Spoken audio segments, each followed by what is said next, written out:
Hey everyone, welcome to the Magical Kids podcast, a show by kids for kids where we talk with students and graduates about college, careers, and everything in between. I'm Adwita and today I'm sitting down with Amishi, an aviation major and SJSU alumni from Indoor Valley High School.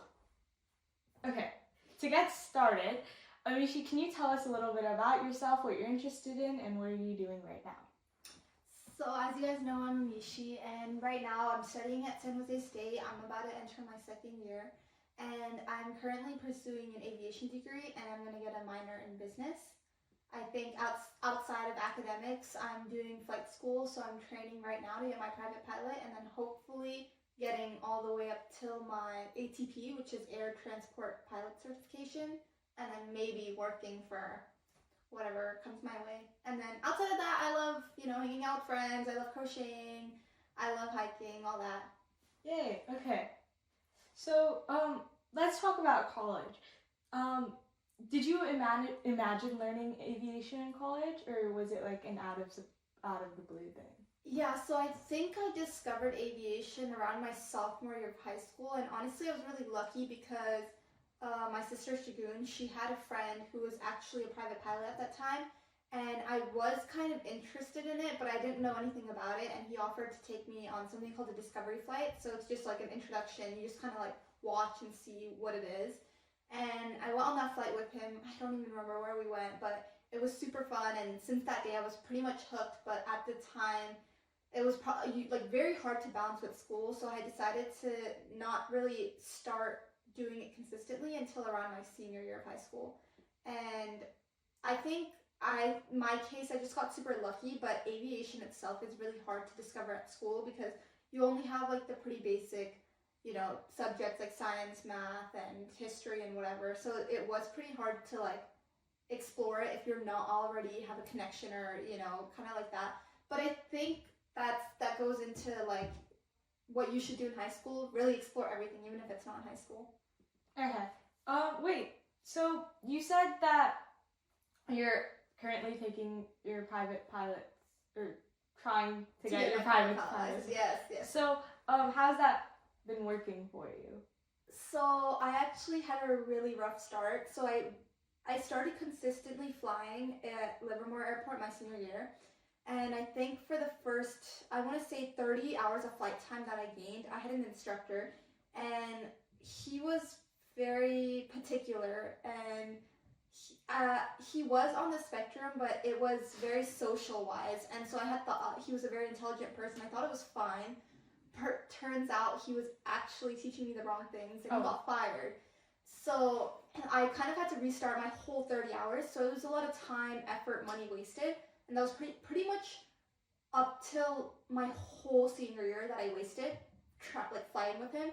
And I actually was speaking to the chief pilot, and he basically told me, like, yeah, we can't do anything about it because at the end of the day, these are flight hours that will count to your airline. Because any flight hours you gain, no matter who you did it with, it still counts up to the final hours. So he was like, oh, we can't really do anything about it, but like we're going to give you a new instructor, and you kind of have to learn everything from scratch, because I literally learned everything from like landing to like the most minimum like maneuvers. I learned everything wrong. So I think it was around July when they set me up with a new instructor in Livermore, and he was really good instructor. Like I honestly maybe my favorite instructor, but our time was cut short because I moved into college mid-August, so I only had like maybe like 5 hours of flight time with him, and so it got cut, and then I had to come to San Jose and fly with someone else. And originally they set me up with like a sister school at San Jose called Tradewinds, and they set me up with this girl. But there's what I want to say about San Jose is they have an airport called Reed Hillview where all the aviation students fly, and they have like 5 different school options there. But I was kind of just like the chief pilot, since he was talking to me about this whole time, he kind of just set me up, and I didn't really explore my options, which different schools I wanted to do. So I went for this Tradewind school, and then I met this instructor. She was a girl, and I thought I was super excited, whatever. And then I kind of realized, like, I spent the whole semester with her, and I wasn't getting anywhere. Like, nothing she was teaching me. Like, I thought it was kind of me. Like, maybe it's just me, and I'm not learning anything. But what happens in private pilot is the first checkpoint you have to reach is solo.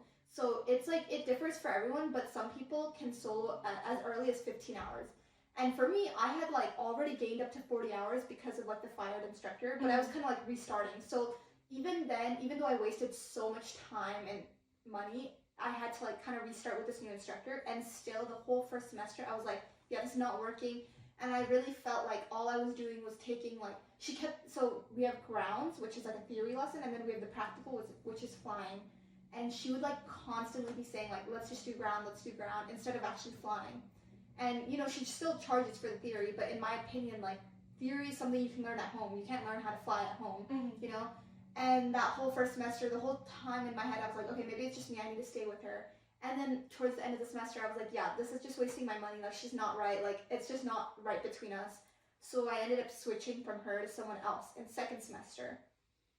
I think he was really good because and like that whole first semester, she didn't solo me, which is a pretty big deal because one semester having passed and not soloing is a really long time. And I was feeling pretty discouraged at that point. I was like, oh, maybe this is not for me. Maybe I can't do it. And then I switched to this new instructor, and I think a lot of my flying, like it came down to the landing where I just couldn't do it. And I was like, yeah, that's just a me problem. And the minute I did this new instructor at a different school, a completely different school in like the same airport, the first 2 flights, he was like, yeah, you're really good. I don't know why you're like so scared. Just do it. And then I just got it. And then after 3 flights with him, so like less than 3 hours, he soloed me. And which is like a big deal. Like for the first time being with an instructor and they just solo you after 3 classes. So I was kind of like, okay, then it's not a me problem.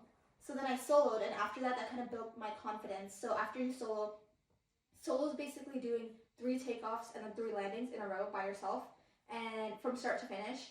And after you solo, then you start doing the other requirements, which is cross country. That's where you have to go from like point A to point B within, one is within 50 nautical miles and then one is within 90 nautical miles. So you have to do up to 5 hours of those, and then I did those solo. So I went to like Madeira, and then I went to Fresno, and I went to Napa by myself. I did all of these, and it kind of built my confidence over time. But then summer started, and right now doing the commute from Tracy to San Jose was obviously not the best option for me. So I came back to Livermore, but I decided to do a flight school that my friend recommended me. And now I'm flying there with a new instructor. Okay. And her name's Tanya, and I think she by far is my favorite instructor. Like, we get along really well. She's actually Indian. She trained from India, and then she trained in Canada, and she trained here. And she had a very similar experience to me with instructors. So it's kind of like nice knowing that someone knows like how difficult it is, because I think when it comes down to it, having a good teacher is like the #1 thing. And so then I came to this one. It's called XL Aviation, and right now that's where I'm training, and we're just trying to finish up my private pilot. So like I finished all the requirements, and now I'm just learning the last few things you have to learn, which is like specific, like different landings, different emergencies. And then you have to do like I already did my written test. Oh. So once you pass your written test, then you just keep training, and then you have to do the oral and the practical. The oral is a 4-hour oral exam, and then you have to do the practical, which is flying for 2 hours with like an instructor. And usually this is like really hard, and people always fail on the first time. So I'm a little scared, but hopefully I can take that in the next few months. Okay, wow, so 5 instructors? Probably, yeah. So it was a pretty rough start. Like even now, it's pretty rough, and I feel like you just do what you gotta do. So wait, so since you're like shifting between like aviation or like learning schools, does that mean that those hours would count towards like a total? Yeah. So it's basically like anywhere you fly, you log it into a book. I wish I brought it's literally in the car. Oh. But if you log it into a book, and any single flight you do, if it's an instructor flight, then that means you're not PIC. PIC means pilot in command. That means that the instructor is the pilot in command, and then they log it in for you, and then they write what they did and sign it. Then if you flew by yourself, you're the PIC in that situation. You log it, and then you write it down. But anytime you fly, it logs in for your total of hours. So I think right now I'm about 90 hours, I think. But that's like gonna come out to be like, it's just keeps adding on until you want to work for the airlines or whatever you want to work towards, and they just look at that total hours that you have up till your start to when they're hiring you. Okay, So I think that kind of makes sense. Yeah, it's confusing. So talk to me a little bit about aviation management, because when I think about like an aviation major, I mostly think about like a pilot. Mm-hmm. So what are some of the things about that? So when I applied for San Jose, aviation is like the general degree. So my degree would say Bachelor's in Science in Aviation. But when you actually join, they give you a different like they call it specializations, and they're like concentrations in which you can go into. So there's technically four, but there's three that San Jose give. There's professional flight, which is the one that I originally signed up to, and that's what you think, like pilot, flying, whatever. And then there's aviation management. So that one has to do with like actually working at an airport, more on the business technical side of it. Like all the people that you see when you go to the airport and you see like, checking your bags, and the people that you see, aviation management can also be like flight attendants, like anybody on that side where it's like more about the even like running a business. So this doesn't even have to be airlines. It could be like someone running a private jet company or a flight school like that. People like that are aviation management. Then the third one is flight operations. So that one is like more of the nitty gritty. I want to say like blue collar almost, because they kind of do like the hard labor. So this could be like like those ramp agents that you see, all the people that load the bags into the plane, and the people that have like the lightsabers. Yeah. All those people are considered flight operations. So more of like kind of getting the flight to run along. All the people. Another example is like, there's a lot of, when you go on your typical flight, let's say from SFO to Delhi, your typical flight for that, you think it's just two pilots running the system. It's not. There's a whole background to it, and there's different like professionals. One is like figuring out all the weather from start to finish of your flight. One is figuring out every single pathway to your flight, because it's not just you going in a straight line from SFO to Delhi. A lot of the times it's like you're going to SFO and then you're doing a layover somewhere, and then that flight is going to stop and go in different points because there's so many areas to avoid, and for weather or political issues, right? So anybody that plans that, when it comes to like time, to fuel, to the actual like navigation, there's someone else doing that, and that person is giving it to the pilot. So anybody that works in the background too like that is considered flight operations. Even someone in ATC, if you guys know ATC, air traffic controllers, that would also be flight operations. So ATC are the people in like the big building? Big buildings, like doing the radio call, yeah. Yeah. So what type of field do you want to go into? Field? Or like... Yeah. Oh, and there's a fourth one I forgot to mention. That's avionics. Not avionics, aircraft mechanics. So that's just like, building the planes and fixing it, whatever. But for answering your question, so yeah, I started off doing professional flight at SJSU, and honestly, I think in California, there's only one college that has like an option like so broad like that. There's actually, in America, there's only like pretty much three options, I would say. There's San Jose State, then there's Purdue in Illinois, I think. That one has the same exact like thing. And then there's Embry-Riddle, and Embry-Riddle has two different locations, one in Prescott in Arizona, and then one in Daytona Beach in Florida. So when it comes down to it, you could either go to colleges like that, or you could go to an actual flight school, like the one I'm in right now, or you can go to a flight university. So there's one called like California Aeronautics University or something like that, and all they do is flying. Like I'm not too educated about how their degree would come out to be, but that university isn't considered like a typical four-year bachelor university. I think it's a little different. But for me, I originally started doing San Jose State through professional flight, and then I come to find out that like how it works in professional flight, they have like different graduation requirements. So for them, it would be like, let's say that you are the typical route that you go to is you do your private pilot license, then you do your instrument rating. So that's like flying through the clouds, flying above the clouds. Then you do your commercial license, which is like actually flying for hire, passengers, whatever. And then you keep going and you do different ratings, like your multi-engine rating, you do your like tail wheel rating. There's a bunch of ratings, okay? And then after you finish that, then you go to do a CFI rating, CFI license, which is Certified Flight Instructor. Then you could do a CFII, which is Certified Flight Instructor Instrument, meaning you can teach in both private and an instrument rating. Then you keep going and you get different ratings in different planes. Then you keep going and building your hours, and then you go to try to get an ATP, airline transport pilot, which is that one is like more like the regular airline planes. If you learn how to fly that, you learn all that stuff. And so at San Jose State, their requirement is that by your first year, you have to finish your private pilot. And then by the second year, you have to finish your instrument. And then by the third year, you have to finish your commercial. So that's like their timeline that they give you. But the whole thing is you have to get to your commercial to graduate. And so I was talking to a lot of people at San Jose State, and they were telling me that like, oh yeah, like I had a medical reason and I can't fly anymore. And then they just couldn't graduate because so they basically had to switch majors, restart their whole 4 years as a different major, and then graduate college. Oh wow. So, and there's a lot of different cases, like some of them, oh like I can't afford it anymore, so I need to take a break and then come back. But then even if they take a break, they can't graduate. So then there's a lot of cons in the specific specialization, because it's like at the end of the day, you're still getting an aviation degree. That's what your degree will say. So it's like, why go through this like kind of risk to get a professional flight specialization when you're not getting much out of it? So a lot of people I talked to started switching from either flight operations or to aviation management.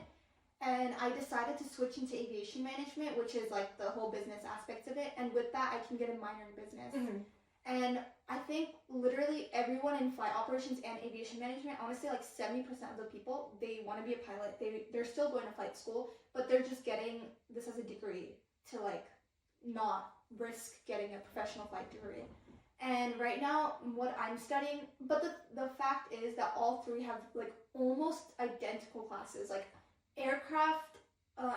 aviation management, flight operations, and professional flight. All three, you have to take the most basic classes. You have to take, air traffic control. You have to take aircraft theory. You have to take propulsion theory. You literally have to take every class that anybody else would have to take, and then just deviation here and there, like, you know what I mean? So right now for me, I'm still going to take exactly the classes I would have taken in the other degree, but now I'm going to take some extra business classes. So it'll be like aviation business or something like that, and then a lot of business classes where it's like I have to take one where it's like airline management and operations. That's like more business technical side.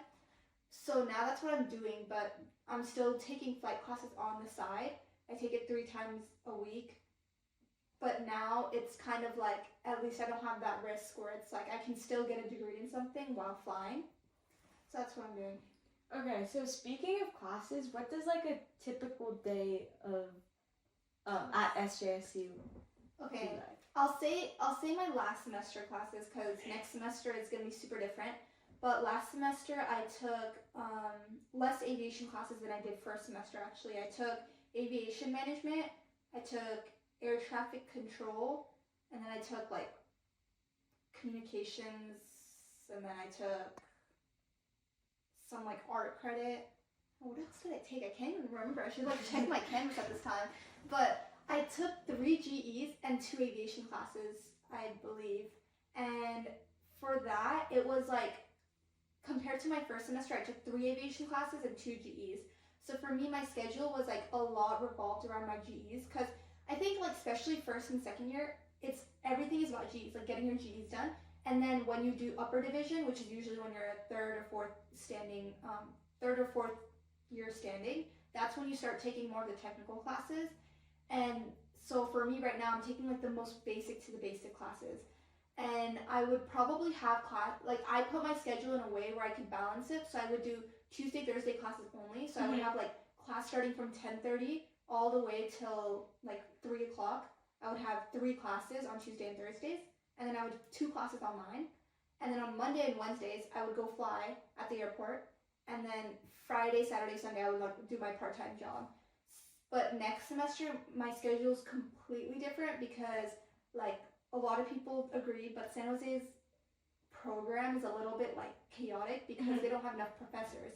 So like a lot of the classes I'm trying to take, they have it so like specified that there's only one section. And so now I have class every single day, like Monday to Friday, every single day. And it's going to be really hard to manage flight school at the same time. But it's also, I have no other option. And next semester, I'm taking much harder classes.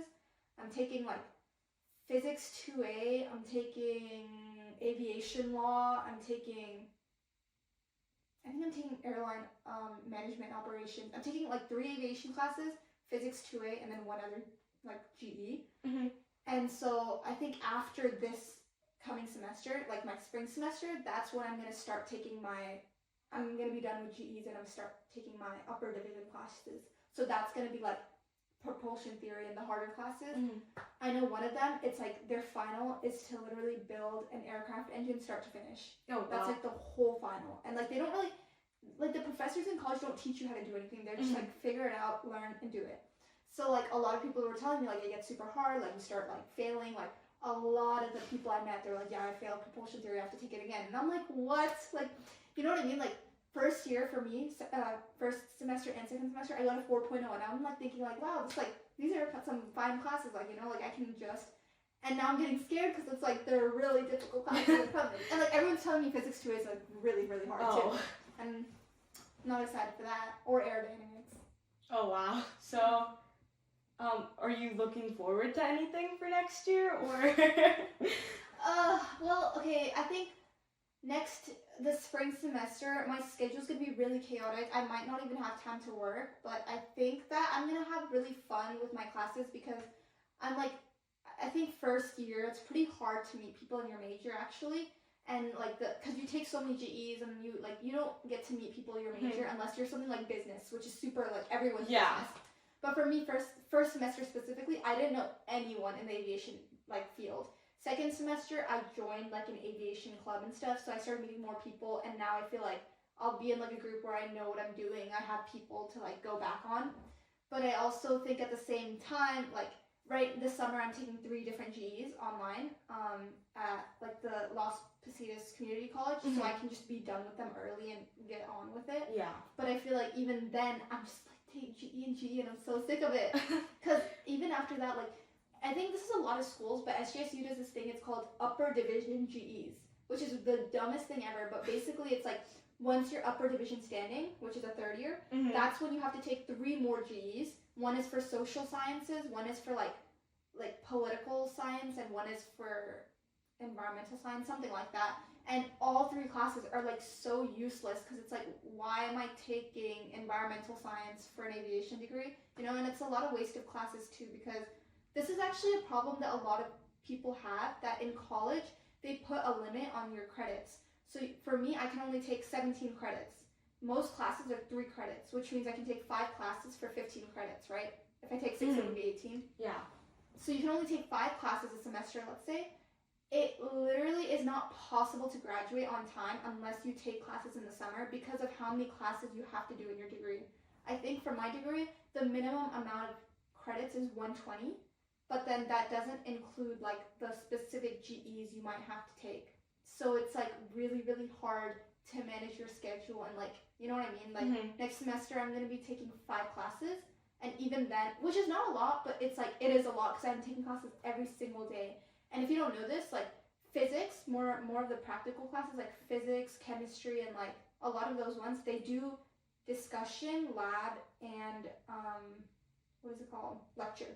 So they have 3 different classes for one class, if that makes sense. Oh, okay. So my lecture is like an hour long on Tuesday, Thursdays, but then my lab is 2.5 hours long on Tuesday, Thursdays right after that. And then my discussion is like 1.5 hours on Friday. So it's like so many classes just for one class. You know what I mean? Yeah. So it's really hard to like juggle your schedule with those kind of classes. So I feel bad for the medical people because they have to take a lot of labs. Wow. So, okay. Wait, that's... Are there more questions? I feel like I'm just talking so much. No, it's wow. So that's like a lot of... Yeah, it is. I think people just figure it out as they go. Because, I mean, at the end of the day, you have to. And a lot of people, like, it's fine. Like, a lot of people take an extra semester or even an extra year. Like, I know some people that took an extra year, so they graduated in 5 years instead.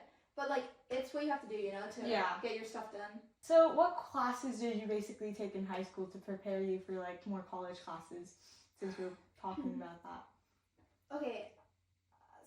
So, I think this is tricky because sophomore year, that's when you can start taking APs, right? So sophomore year, I only took AP Human Geography. So that cleared one of my GEs. And then I took some other like APs, like AP Calc and AP Psych and whatever, and those also cleared some of my GEs. But I was a huge, like, not an English person, okay? I hated English, so I knew I didn't want to take AP English at all. So I never took AP English in high school, but that kind of backfired on me. Well, I don't know for sure, because if sometimes you can take an AP and it still doesn't transfer over, but sometimes you can take an AP and it does. You know what I mean? So it's like kind of like a gamble that you have to take.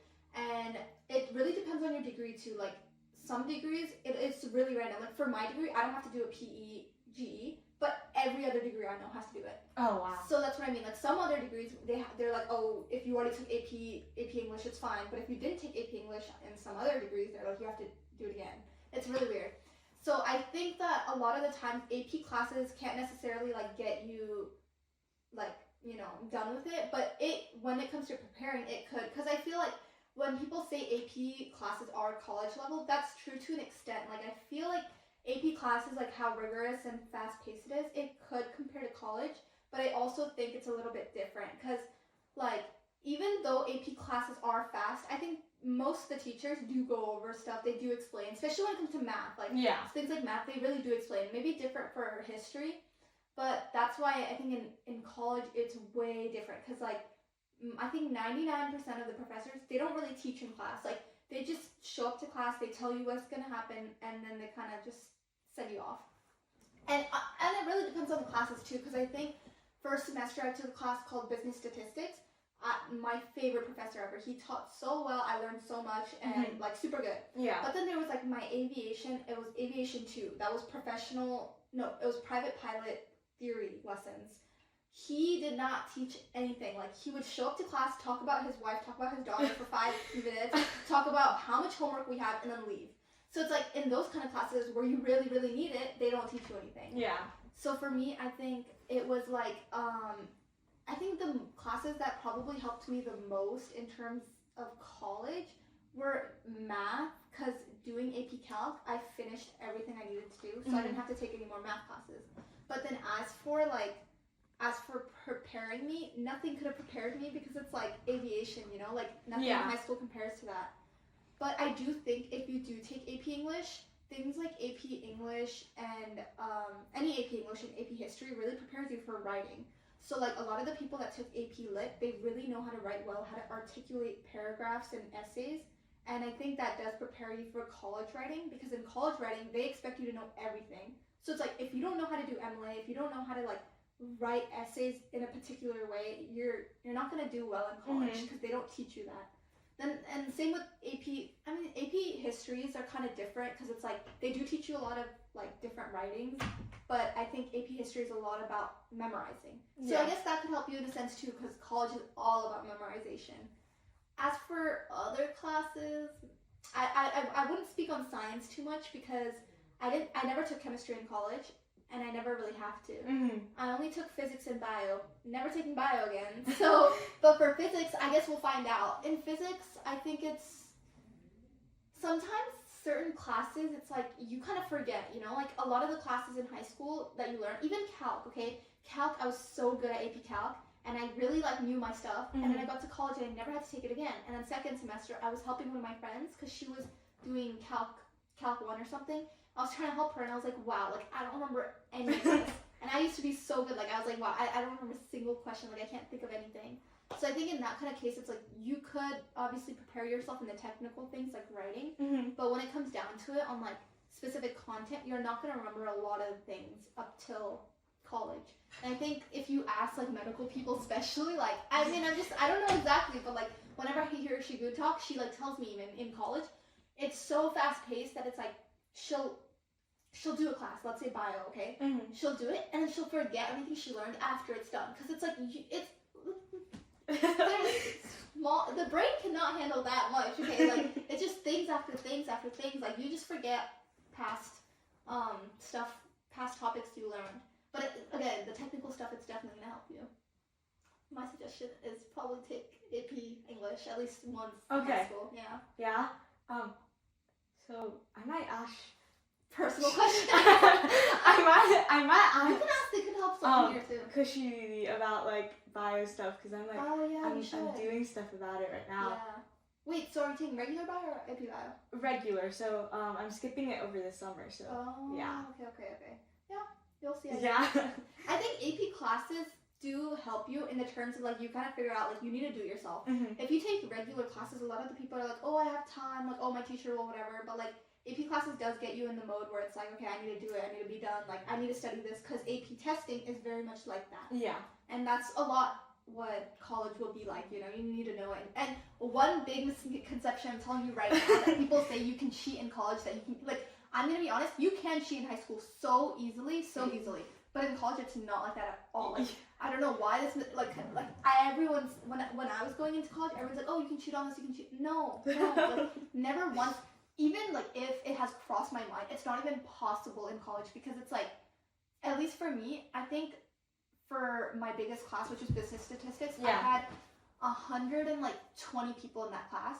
So it was it was a big class, but even then, the professor's like taking laps, and then they have a proctoring like thing. Every single class, almost 99% of the time, has a proctoring system on your computer. So it's like, you can't cheat anything. Like, you need to know what you know, and that's why I think in high school, don't get in the habit of cheating, because a lot of people did that. Like, I know a lot of people personally, so it's like, it'll be a big jump in college when you can't do that anymore. So don't cheat. Nice. So I know that you did a lot of extracurriculars during high school. Like, I remember sometimes when I came over to your house in Pleasanton, you were out doing taekwondo stuff or like working. So how'd you manage the workload between those? In high school? Yeah, in high school. Okay. I think, so I did taekwondo since I was like in 4th grade up till 12th. Mm-hmm. And in 9th grade, I was like, okay, like this is good, but I think I need more. So in 9th grade, I started working at Kumon. So I did, and I was in marching band in 9th grade. So I did marching band, I did Kumon, and I did taekwondo. And I taught at taekwondo at that time too. So I literally had I remember, like, even me looking back at it in 9th grade, I can't even believe myself, because I would do marching band on like Monday, Wednesdays, Fridays, Saturday, or something like that, from like right after school until 9 o'clock every day, okay?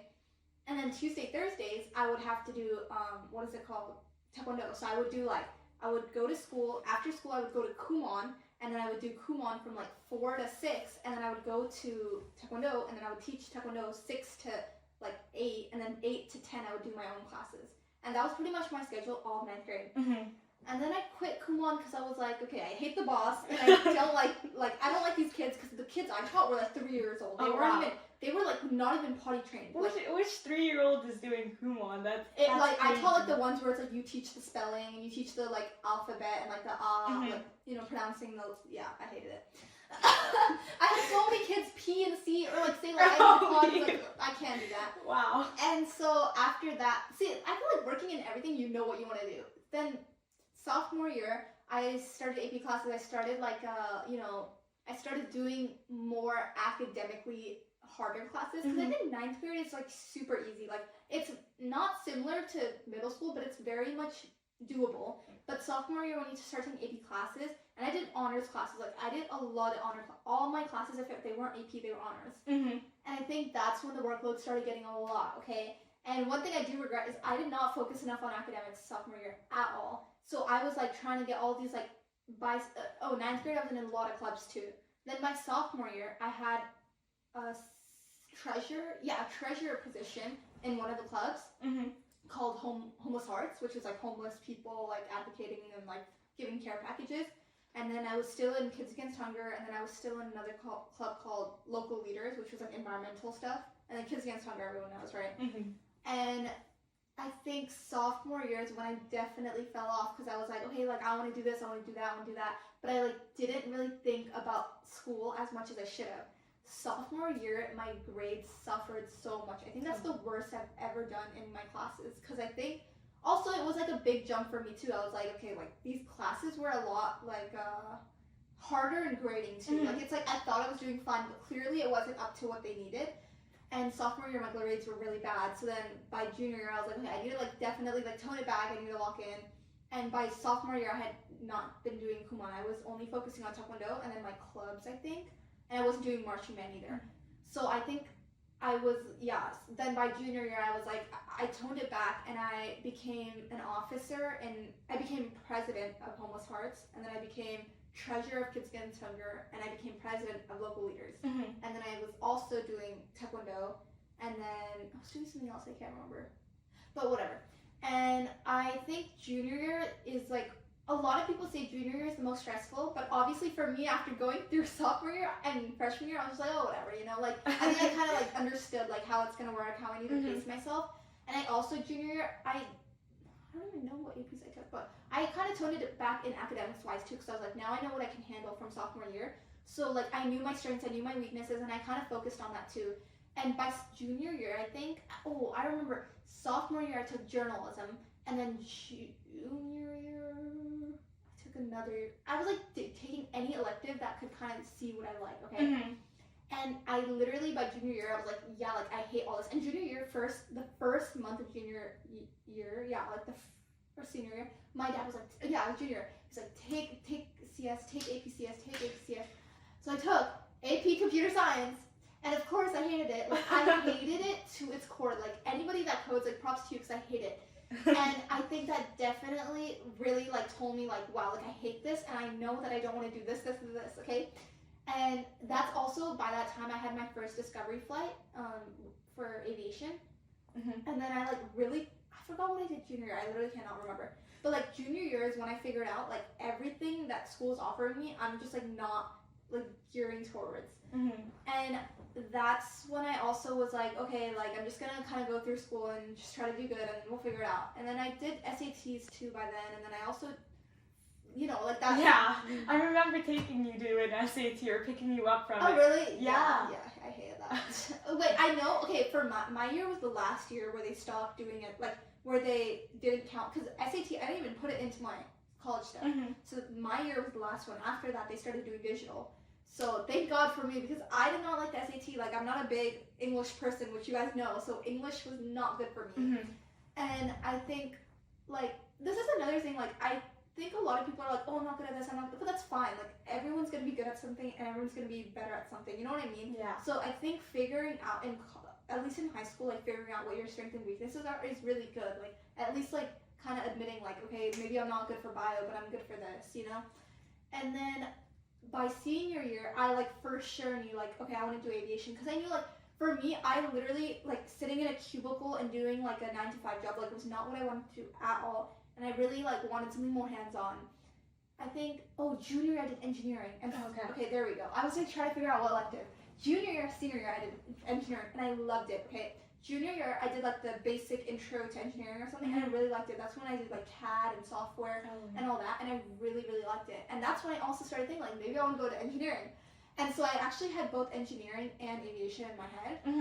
And then senior year was so chill. Like I think everybody says this, like after first semester is done, like it's so chill, because then by then you're done with everything. And then also in senior year, it's like the classes are a little bit, I mean, depending on what you take, but they're a little bit easier, in my opinion at least.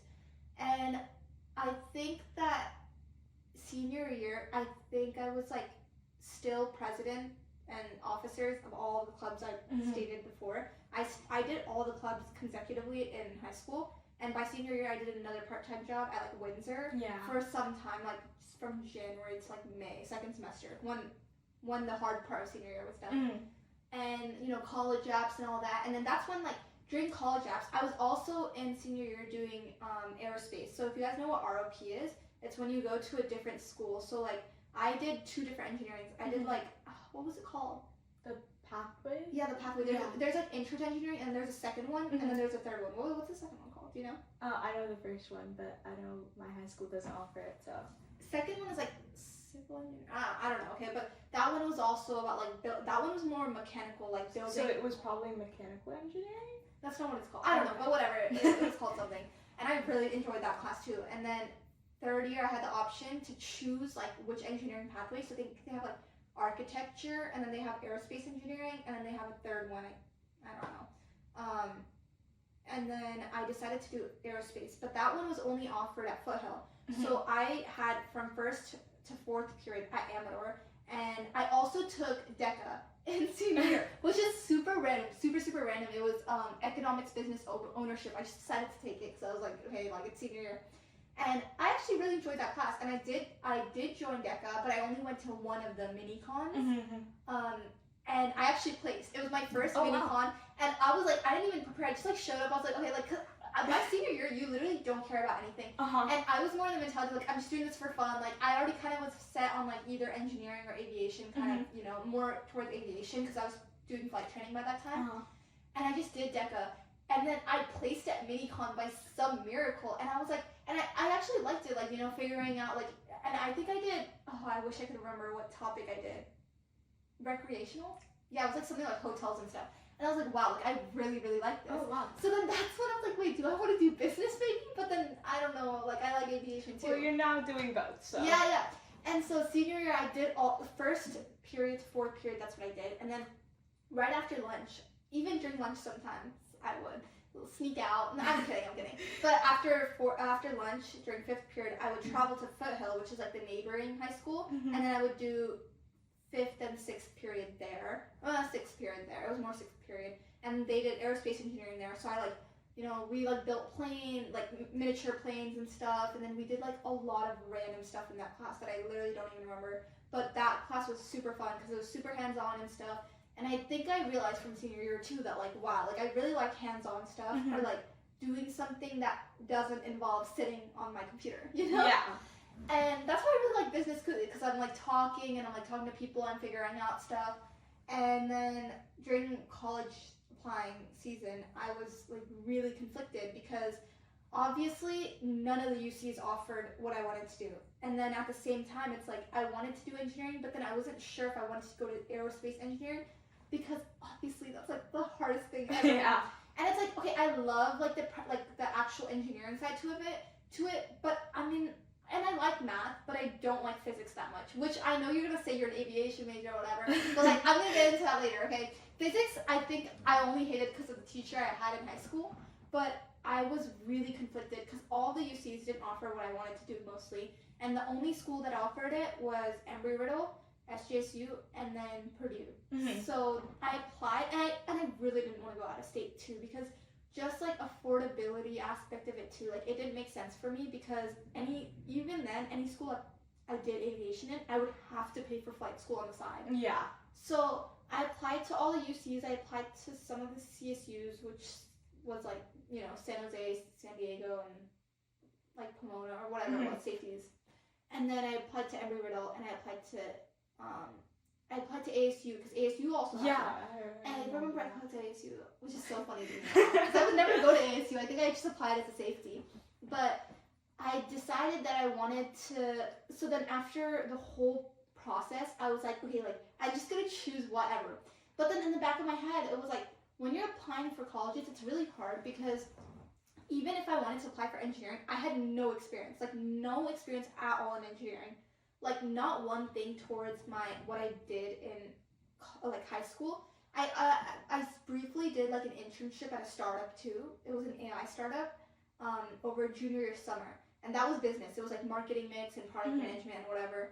And so I really was like, okay, even if I apply for engineering in the UCs, like what would I even say? Because I literally know the bare minimum. Like it's like applying for bio after you only took bio in high school. You know what I mean? Yeah. I was just like, okay, like this is obviously not going to work for me. So then I decided like, okay, for all the UCs, I'm just going to apply for business. So I applied for business, and then I applied for like finance, and like I just applied for whatever in the UCs. And then obviously SJSU aviation, and then Embry-Riddle aviation. And then I kind of was like, okay, like it, to me in the back of my mind, I was like, I don't even know if I want to do business that much because it's like the classes itself, I don't know if I enjoyed that much because a lot of the business classes are like really, really boring in my opinion, okay? So I'm no hate to all the business majors. So to me, I was like very conflicted because it's like, okay, because business is super broad, which is a good thing because you can go into anything, like you can choose whatever you want. But I was still super unsure because I was like, obviously aviation was always in the back of my mind because I was still training that whole year. And then when my applications came back, Embry-Riddle was definitely my top pick because Embry-Riddle, if you guys don't know, is like the Harvard of aviation in like USA. But Embry-Riddle was $70K a year, and then you would have to pay for flight training on the side. So then clearly that was just not a viable option, and that narrowed me down to like, I got into like the very typical UC Santa Cruz, UC Merced, UC Riverside, whatever. And again, to any of the big UCs, guys, sorry. But because honestly, like, I didn't even have anything in my application that like geared me towards that. So I got into, all the options I had for the UCs. I toured the UCs, I toured all the schools, and then I toured Riverside. We went to like LA area, so we just toured Riverside for fun or whatever. And I did not like it. I mean, like, it was fun, like, the campus is good and everything, but I thought, like, okay, like, I can't imagine my life here, and then I, like, kept thinking, like, wow, like, I cannot imagine myself doing business either. Like, to me, it was, like, it was always, like, oh, like, it's fun, but I can't imagine myself actually having a job in that. Yeah. So then obviously, my choice came to San Jose being my top pick, because it was the only one that actually had what I wanted to do. And then, I chose aviation. Yay. I can't remember what the question was. Extracurriculars, but I think we like talked about that. So about extracurriculars, do you think that they matter more, like clubs and extracurriculars or internships and stuff like that? They matter more than grades, or grades matter more than extracurriculars in terms of getting into college? Okay, like I think you guys have heard this from a lot of people, but like, you know, the basic comparison where you see someone that has a 4.0, two people that have a 4.0, one that has no experience, no in extracurriculars, but one that does have a lot. Obviously, they're going to pick the one that has everything. Yeah. So, but I think that also, in my opinion, it goes to being well-rounded, because it's like, you can have a bunch of extracurriculars and internships, but if your grades are like sinking, then like it shows your academic history, and it also shows kind of your commitment and like how much you value your education, you know what I mean? Because it's like, a lot of the time it's like you can get an internship, but it's like a lot of those internships people know you don't really do anything, you just sit there and like kind of do the scrub work, but you don't really do anything. So it's like, at the same time, I feel like your academics obviously matter at how well you're kind of showing how well can you study, how well can you do your stuff, you know what I mean? Yeah. So I think that like grades definitely matter, but if you're asking me, you need the experience. Because like, I think it depends what it is. If you're just doing it like you paid to go to this internship and then do nothing, there's no point in that. But if you got this internship from applying and whatever, or you like, I don't know, you're shadowing a doctor, that's like real life skills and that you can tell them that you did, and real life experiences that you're gaining. So I really think that it has to be a mix of both, but then at the same time, like, you need to have those experiences that you can tell people about. But like, I think keeping good grades is something that's just like a given, you know what I mean? Like, you're in high school, like, as a student, your job is like study and try to like do as well as you can. That doesn't mean like you have to get a 4.0, you have to get all A's. It just means like doing what you can, because it's like, I know a lot of people are like, oh, I won't do the homework, I'll just study good for the test and get good. Like what? Like, you know, like, you have to do the homework, you have to do everything. I feel like a mom right now. Wait, so that kind of makes sense, especially for you, because like, you're an aviation major, so like, you started flight classes before you got into college, and I think that, did you like you had to learn the basics before like getting into college, or did you like, was it review after you got into it? For me actually, I think I had definitely an upper hand, because when that's a really good question, because in high school, right, I like flew, but I had a lot of theory lessons with my instructor, so he taught me like because obviously you still have to know all the practical things, and you have to memorize. Was the theory right though? Yeah, the theory, he was right. Oh guys, he was a UC Berkeley valedictorian, okay, who was a mechanical engineer for like some company that makes like military weapons for America. Oh. And so he was like insanely smart, but then I don't like, he was just flying for fun. Like, it wasn't something he wanted to pursue. He was just doing it for fun. And I guess, I don't know why he even decided to teach, but whatever, I won't get into that. But whatever he taught me, like, he knew what he was doing. He's like, physics, whatever, you know, like, engineering, he knows everything. And when I got to college, my first year, I did like the private pilot theory class. And that class, the requirement was you have to get an 80% to pass the class. It was just a pass or fail class. But the final, you have to get above an 80% on the final to pass the class, if that makes sense. Yeah. So it's like, even if you were passing the class the whole time, but if you get below an 80% on the final, you failed class. Does that make sense? And oh my gosh, that final was so hard. But literally that whole class, he the first day he showed up, he started talking about things that nobody would know unless they had like studied beforehand. You know what I mean? Like just talking as if we knew everything. But that class was like 60 people, and everybody, like, I think it was a good 50-50, because 50% of the students, they hadn't even started flight training. They were completely new to it, which is pretty normal, you know? Like, and they were lost. Like, I know four of my friends that fully failed the final, failed the class, and they have to redo it. And the other part to it is, if when you pass the exam, you get like an endorsement, like a certification that allows you to go take your written test. And if you don't get that certification, you literally can't take the written test. So it's like, it's like you really, like, that class is so important. Like, you had to pass it so you can get your, like, certification, you know? And the people that didn't pass the final, like, it's not their fault, to be honest. Like, a lot of the material, it was so much material. It was, I think, 13 units, and nothing he taught. Nothing at all. And it's very fast-paced. So it was like, I felt super lucky because just coming into class, I knew what he was talking about. I knew what was happening. Like, a lot of the people haven't even been in the plane before, so they couldn't even imagine. But, like, I had. So having that experience was super beneficial to me.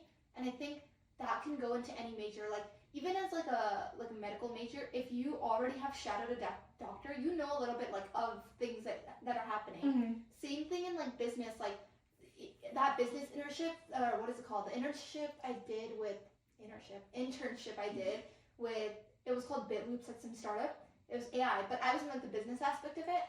But I found out what like a marketing mix is, like product, whatever. I like figured that stuff out from that. And in aviation management, we learned those things, and we did a project, we did finals on it. So I was like, oh, I already know this. Like, this is super easy to me. So I feel like those experiences not only look good on your college apps, obviously, but it like definitely helps you. So I think good balance, Yeah. Okay, so now that we're like switching gears a little bit, so last question about high school.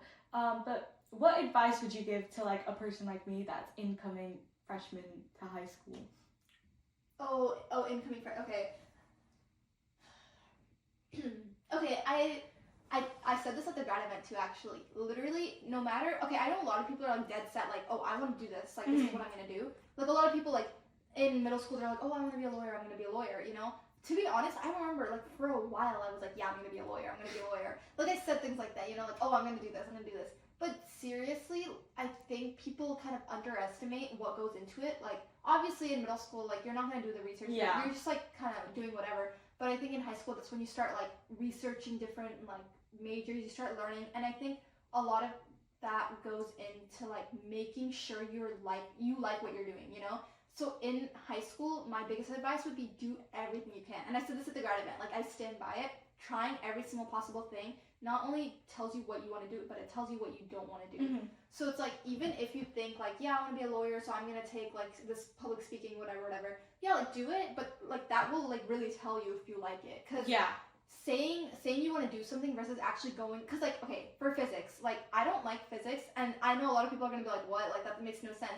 Aviation, you literally, like, nobody needs to know the physics you think you need to know. It's just like the most simple, like oh, like why does a plane fly? Like that's very simple physics. The physics I don't like is like electricity, like circuits, whatever. Like I don't like any of that. So for me, it was like, okay, like if I don't like that, then would I like engineering? Because I feel like you need to know every single thing for that, you know? Then a lot of people, I also see the other side to it, because I was talking to Shigun once, okay? She told me she hates bio. She hates bio, like fully. So she doesn't like learning about like I think it was like, wait, okay, if she watches this and she's like, oh, you said it wrong. From what she told me, she was like, yeah, I hate the bio stuff when it comes to like the research. Like, you know when you research and you hear like, oh, cells and like they like split, whatever. Like she doesn't like that practical, like the very like gritty stuff. Like she likes more like clinical, like practical, like meeting the patient and doing things, you know, like hands-on. Like she doesn't like looking into microscope. That's kind of more what bio is. Because she's a human, you know what? She's a human biology major. Yeah, right? Yeah, I know. But that goes, like, that's, like, doing bio, like, cells and whatever, that's fully different from, like, you know, anatomy and, like, learning how to, like, I don't know, do patient work and take blood and stuff. Like, that's fully different, I feel like. So, I see the other side to it. It's like, you don't have to like a specific topic, but, like, at the same time, I think a lot of people have this mentality where it's like, oh, like, I like I like the fact that this job is like this, so I'm just gonna be it. But you have to really see what they do, because a lot of the time you don't realize that so much goes into it and you might not like it. You know what I mean? Mm-hmm. So I think that definitely would help you if you figure out every single thing in high school. Because high school, like a lot of people think like, oh, there's so many electives I can take. I should just take whatever's best for my college apps. Like that's true. And if you look at me, I took journalism, and then I took, what did I say? Engineering, and then the business class. Like, yeah. I really took everything. And that really gave me clarity about like, okay, like this is journalism. I did not like that. Like that's not my thing. Like interviewing people, that's whatever to me, you know? And I think if you're going into high school with the mentality like, oh, I need to do this for my college app, I need to do that, like take a step back, because it's like also at the same time, like you might think like, oh, why would I take this, because it's not even like related to what I want to do. But what if it is, you know? Yeah. Like I would never have taken business thinking that's what I want to do, but then I actually kind of ended up liking it. And that's why like now, like me taking a business minor, like I was like really thinking about it the other day, like if this pilot thing doesn't work, like I would be so interested in going into like, you know, starting up like my own flight school or something. Like that's super interesting to me. So I think that would be really good if we did that in high school. Okay. Yeah. Okay. So last question, I just have to ask, if you were to fly any plane, which one would you fly? Our A380 right I see. here. Oh my gosh! If you guys haven't, like, my dad was literally watching a YouTube video of this the other day. Dad, if you're watching this, you know what I'm saying. But he was watching a video of this, and genuinely, like, this plane is so, like, how did they make this? How is it real? Like, I can't even like believe, like, you know, when you think about it, like, guys, if you don't know, the A380 is as big as a blue whale or whatever. Oh wow. Blue whale. Do you know how big a blue whale is? Big. The width, like the span of the wingspan, is as big as a football field. Just imagine that, a football field. Like, I forgot how many passengers can fit in this, but it's just like insane, like that this thing can fly, and it's actually considered one of the safest planes too. Like, it's crazy to me. It's like the engineering of it. Like, damn, if I could be an engineer, I would, because this is crazy. Yeah. Yeah. So are you more into like the commercial airplanes or like fighter jets and stuff like that? Fighter jets are so cool, but I think for me, like, that's scary, like, because Mhm. that goes into like Air Force. Air Force, not even that, but aerobic flying. Mhm. Aerobic, it's like, you know, you spin, you like do all these things, and it's like that is so dangerous, and you have to be to get to that level, to be able to fly that kind of plane, you have to be like the top 1%er of like a pilot. Like, you have to fly like so insanely good. Because people don't realize it. It's like not as easy as you think to just fly and To turn upside down, Like, that's not easy at all. Like the physics behind it, like even I don't know yet, because I don't know that well. But fighter jets like are a whole different kind of plane. Like I don't know how people do that. But for me, it's like I just like cruising. I like this. This is so cool. So yeah. But I would really like to go into. Actually, for me, it's like more like wherever the job is. Like, you know what I mean? Like, Yeah. I'll go where the job is, obviously, but I like the lifestyle of a private, like, into There's the an charter. airplane. You know, like the charter. So there's three. There's charter, cargo, and then airline. Mhm. Airline, obviously, you guys know. Cargo, that's pretty much said. Cargo. FedEx. Yeah, FedEx. Yeah. And then there's what do you call it? Charter. Charter is like the private jets and stuff. So you work for a private jet company, like NetJets, let's say. Mhm. Okay. That person will tell you, oh, like, you're gonna fly this plane with this crew, and you're gonna go here on this day, and then the next day you're gonna go pick up these people and go here. But it's like you have the same co-pilot, you have the same crew most of the time. You're usually flying the exact same plane. The only thing that changes is your passengers, and you kind of have a better lifestyle, because it's like, also for me, like flying airline, going point A, point B, point A, point B, because that's what airliners do. They don't fly from like Tokyo to SFO to Paris to, that's not what they do. Mhm. They fly from, if they want, they just fly from Tokyo to SF, Tokyo to SF, Tokyo to SF. They don't want to do that. Like, you know what I mean? Yeah. And the lifestyle for airline pilots, like, oh my gosh, like, props to them, because I don't think I could do that. It's so insane. Like, because SJSU, I love SJSU because it really gave me clarity, because it had so many speakers come in. We met so many pilots, we met so many, like, business owners. I met the NetJets CEO. Guys, Oh, I still brag wait, about that aren't to you this like day. friends I'm with friends him with him on on LinkedIn. Yes, and he texted me on LinkedIn, guys. That's a big deal, okay?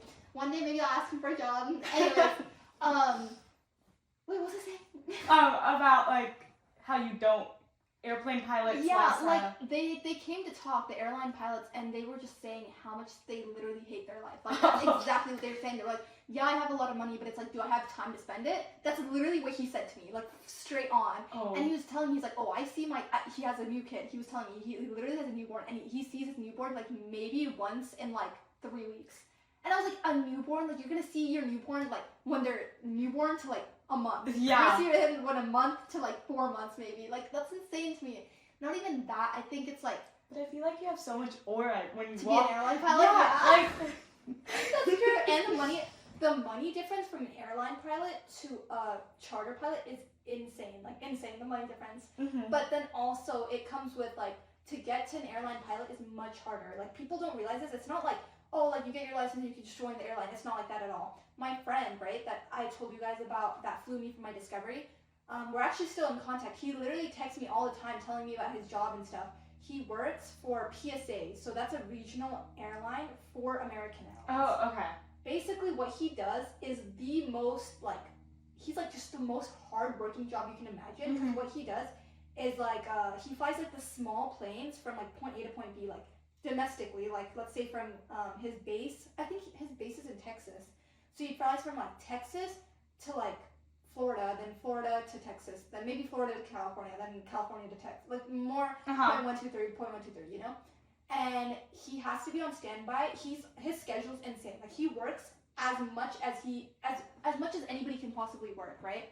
But it goes all on seniority. So when they release the schedules, he doesn't get like at all. Like he can't even choose. It's just like whatever their leftovers are that the senior pilots don't want, he has to get. Mm-hmm. And his contract with PSA is for 5 years. So basically he has to be with them for 5 years. Then they'll decide if they want to move him up to be, because he's a first officer right now. So they're going to decide, oh, like, should he be a captain for PSA or should he move to American Airlines, like the bigger airline?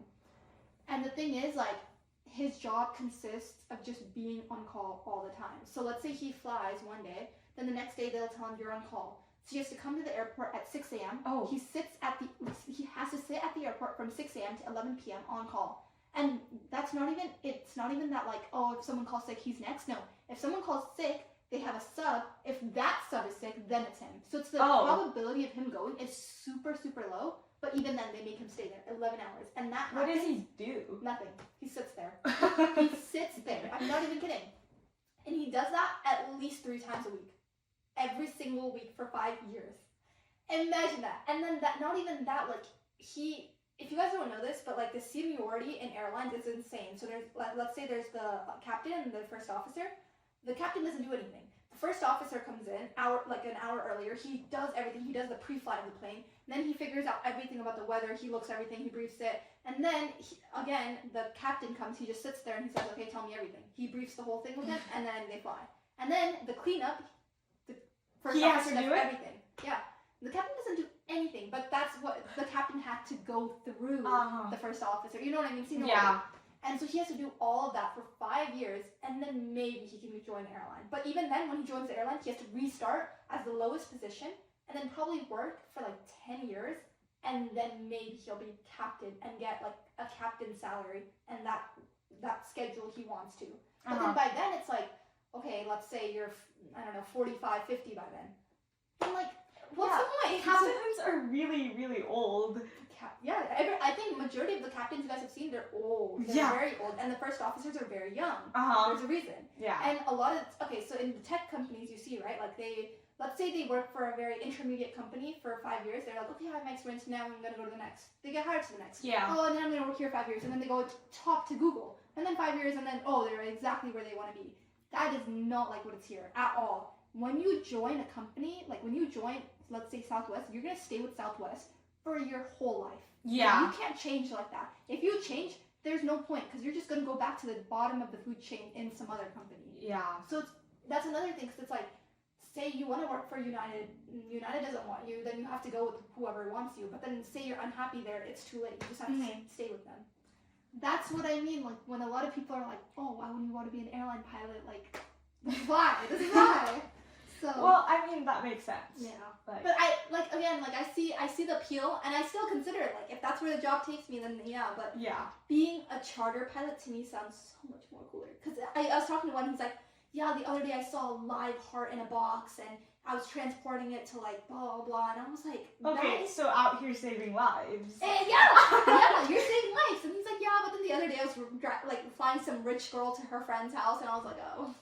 Doesn't matter though. It doesn't matter, it doesn't Yeah. matter. And their work schedule is significantly less. Like, he tells me he works maybe 7 days in a whole month. That's it. Oh. And that's what I'm saying. His pay is that way because he works that way. You know what I mean? And even then, the pay isn't bad. It's just not like the normal, typical airline pay. So it's, I mean, con and pros and everything. Well, I think that's our time. Yay, we're done. Well, thanks for watching. Bye.